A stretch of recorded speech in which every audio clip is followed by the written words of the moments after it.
Hello, my name is Kelsey, and today I'm going to be talking about community organizing, grassroots movements, and internal conflicts in organizations.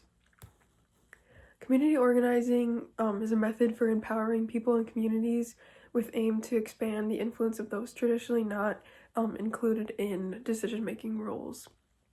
Community organizing is a grassroots way for developing leadership and relationships in movements because it gathers real people in real communities. Community organizing differs from other forms of social activism because it's not spontaneous or one-off. Community organizing is about building power and mobilizing to seek resolution. Moving on to grassroots movements in community organizing. Grassroots movements are important for addressing local problems because grassroots movements are, again, dealing with people in real communities at the center of the problems. They're most often connected to, like I said, issues in specific communities and the needs of people living there, so grassroots movements can really understand the community's biggest needs. Advantages of bottom-up approaches include allowing citizens to define their own goals and ways to achieve them. In bottom-up approaches, it's a great way to listen directly to the community the organization is serving. Additionally, grassroots movements and bottom-up approaches allow citizens of the movement to share their voice more effectively because the power goes from the bottom up. So it's hearing directly from the voices and going up. Challenges of bottom-up approaches can include the time it takes to achieve visible change and the potential for flood of ideas. So in grassroots movements with low resources and sometimes low budgets, it can be difficult to see change quickly, and this can deter people from joining if they're not seeing a direct change. Another challenge is an influx of ideas. As a grassroots movement and bottom-up approach, you're hearing from tons and tons of people with their specific needs, so it can be overwhelming at times.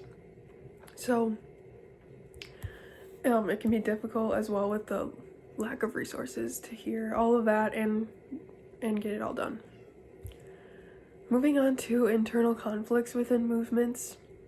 When dealing with ideological disagreements, it's important to keep both parties to see each other's sides and find a common ground. So it's beneficial to allow parties to share both of their perspectives equally and find shared goals and values to help them understand one another and help them understand where everyone is coming from. Also, focusing on collaboration can end the conflict peacefully. Some limits of community organizing can be problems with limited budgets and staffing constraints, which can be difficult to carry out, can make it difficult to carry out specific goals. From those limitations, there can be a hindered ability to engage, less support for community-led projects, and fewer people for interaction in the community.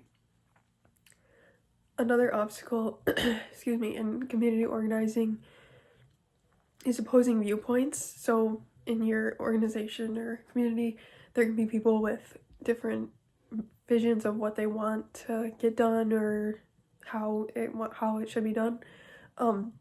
That can influence the progress and collaboration in the community and even start conflicts.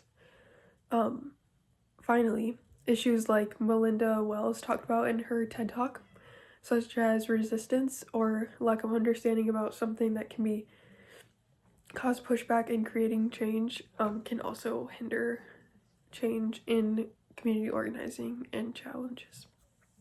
Thank you.